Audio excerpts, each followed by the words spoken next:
Halo Sobat Bola, apa kabar? Semoga semua Baik, sehat selalu. Amin, amin, amin. amin, amin. Wah, ini sepak bola di PON ini luar biasa nih.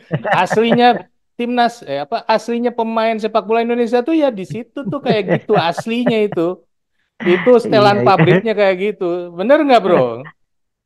Iya, saya juga kesel banget ya lihatnya ya. Tapi di luar dari apa yang tindakan dilakukan oleh pemain, sebetulnya kan ada permasalahan-permasalahan yang justru lebih serius ketimbang perilaku yang dilakukan oleh pemain. Hmm, Bagaimana seorang pengadil di lapangan ini juga bertindak yang akhirnya menjadi semacam provokasi terhadap tindakan-tindakan kekerasan. hmm, Jadi awal mulanya adalah para perangkat pertandingan yang tidak fair sebetulnya. hmm, Nah, saya juga bingung juga. Ternyata di tengah upaya dari Federasi Sepak Bola kita PSSI yang berusaha untuk membersihkan PSSI dari atau persepak bola nasional dari unsur-unsur ya mafia dan segala macam pengaturan pertandingan dan segala macam. Ini ada tindakan-tindakan seperti ini walaupun sebetulnya ini belum teridentifikasi apa penyebabnya gitu loh. hmm, hmm, Apakah ini memang ada peran dari pihak-pihak ketiga yang berusaha mengatur pertandingan atau murni adalah kelalaian wasit? hmm, Tapi kalau melihat dari apa yang dipertontonkan di pertandingan tersebut, hmm, saya kok jadi agak nggak yakin kalau ini sebuah kelalaian ya. hmm, Tapi ini adalah sebuah kesengajaan. hmm. Kesengajaan yang dilakukan oleh pengadil di lapangan yang terlihat sekali ada upaya-upaya untuk bermain tidak fair, Hmm. untuk mengambil keputusan-keputusan yang merugikan satu pihak.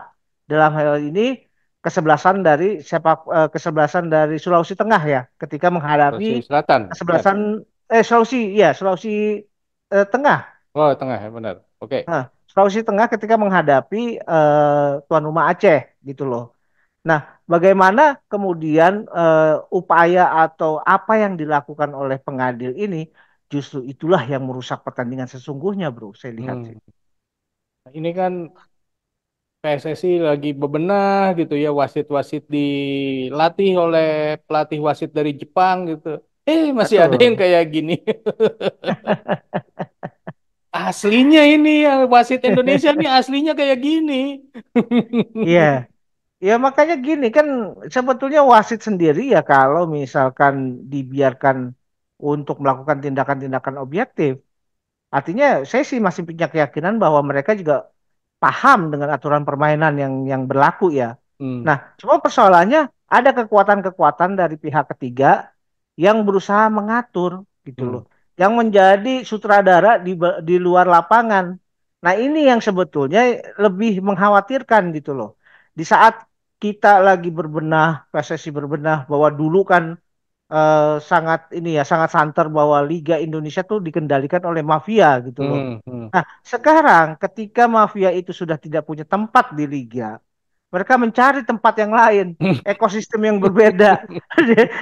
Akhirnya yang menjadi sasaran adalah pertandingan di PON karena Hmm, mereka masih berharap bahwa ini bisa menjadi ladang untuk dijadikan arena perjudian gitu loh. Saya hmm, sih melihatnya ke situ.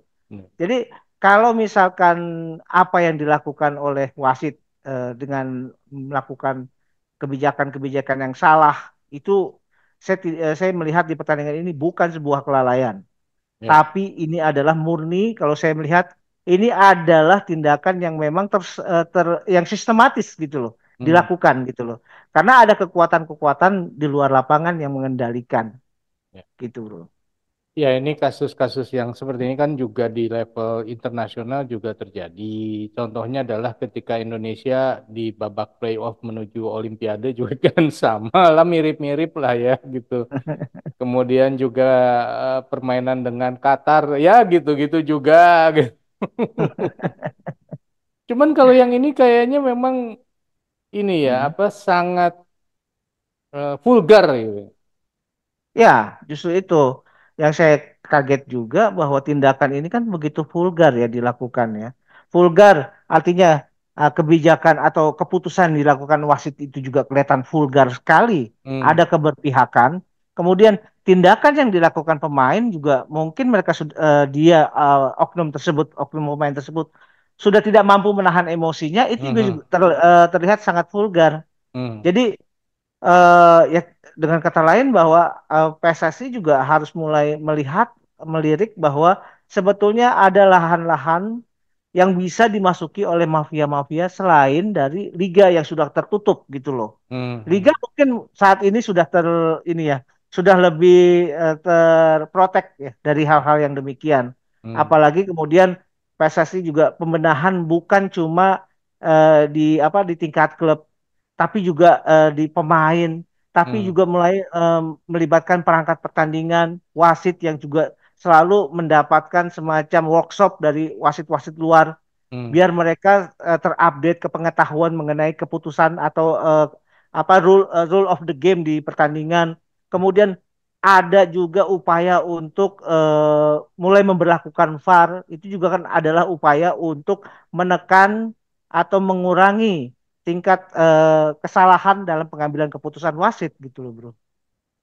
Ya, kalau kita lihat ya, ini aktivitas di level kabupaten kota ini ya, Ya, provinsi juga. Ini kan PON ini kan atas namanya pesertanya atas nama provinsi.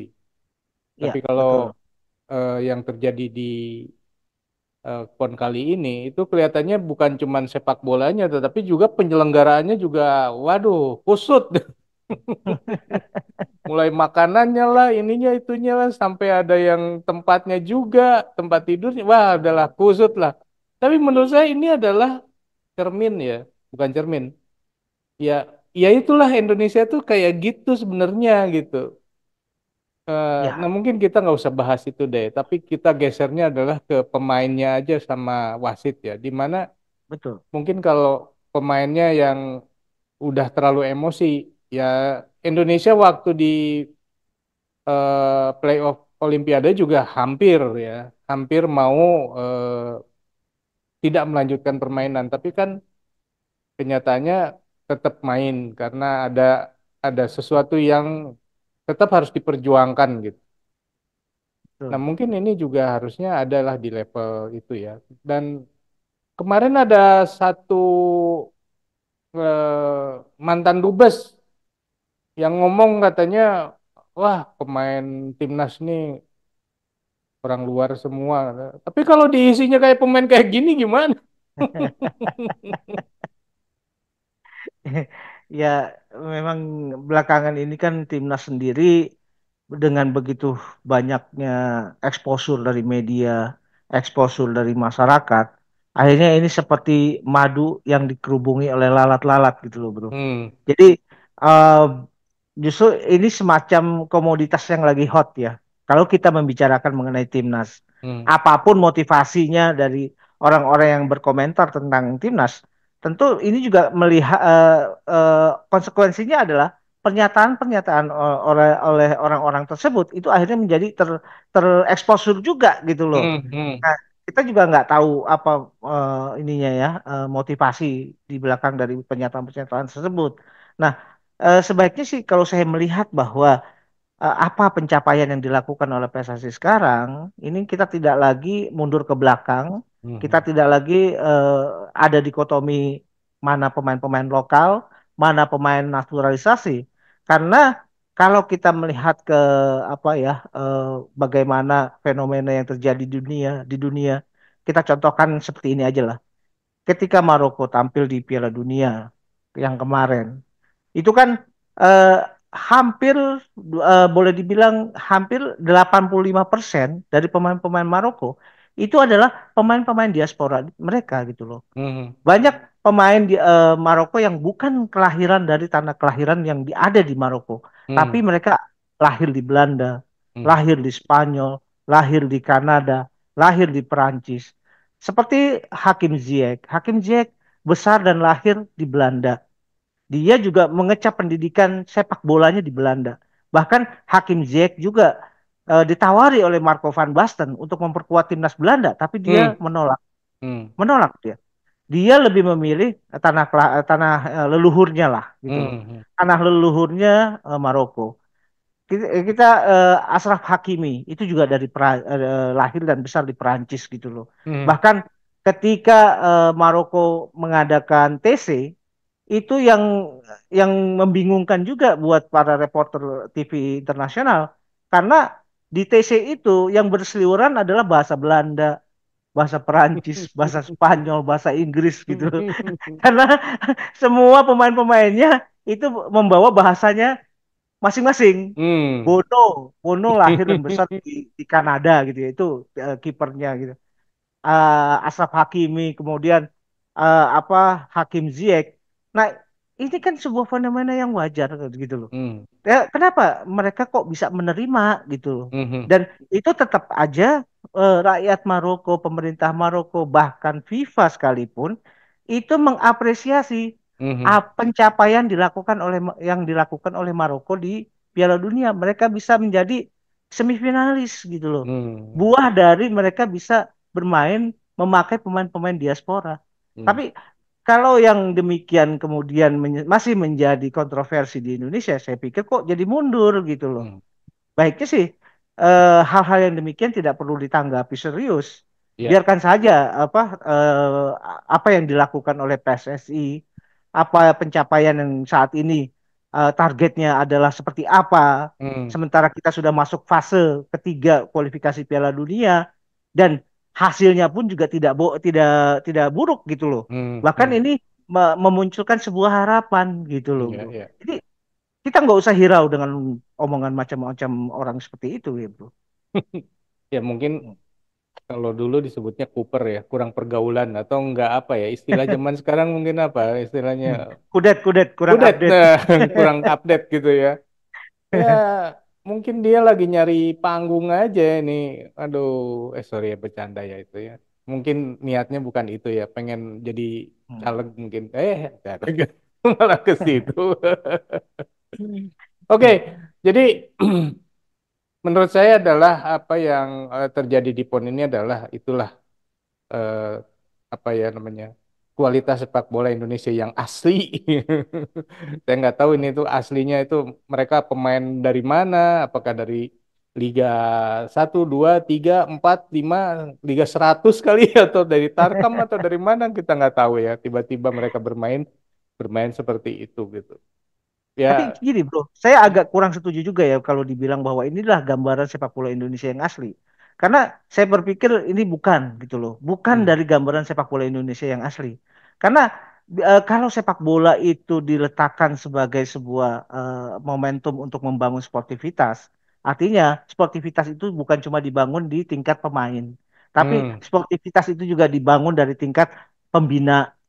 Kemudian dalam hal ini dalam konteks PON ini juga pengurus-pengurus daerah, hmm, pengurus-pengurus provinsi, hmm, kemudian perangkat pertandingan gitu loh. hmm, Jangan kemudian ada ego-ego kawasan, ego-ego provinsi yang mengedepankan yang akhirnya malah lebih mengemuka dibanding unsur-unsur sportivitas tadi gitu loh. hmm, hmm, hmm, Akhirnya karena mereka punya ego dan punya keinginan untuk tampil lebih mereka akhirnya menghalalkan berbagai cara dan inilah yang kemudian ladang utama yang dimanfaatkan oleh mafia untuk masuk gitu loh bro. hmm. Jadi kalau saja kita dari semua lapisan masyarakat, entah pembina, entah pemain, perangkat pertandingan dan segala macam sudah mulai berpikir bahwa sepak bola yang dituju adalah sportivitas, rasanya itu tidak akan bisa masuk ya. Nah, Hmm. sayang sekali bahwa sportivitas ini kemudian ditunggangi oleh Hmm. ambisi-ambisi yang ya nggak penting kalau menurut saya gitu, bro. Buat orangnya mungkin penting ya. Iya, Pelaku buat itu mereka merasa mungkin penting. penting banget. Makanya mereka Betul. mau melakukan itu. Buat mereka mungkin penting, bro. Iya, iya, betul, betul. Oke sobat, itulah obrolan kita mengenai apa yang terjadi di PON ya. Kalau menurut sobat sendiri, ini pertanda cerminan aslinya permainan sepak bola Indonesia yang aslinya atau bukan justru? Ya, Silakan tulis di kolom komentar. Sekian dulu obrolan kita lanjut obrolan lain. Ah. Sekian dulu obrolan kita lanjut di obrolan lain. Sampai jumpa, bye. thank you, bro.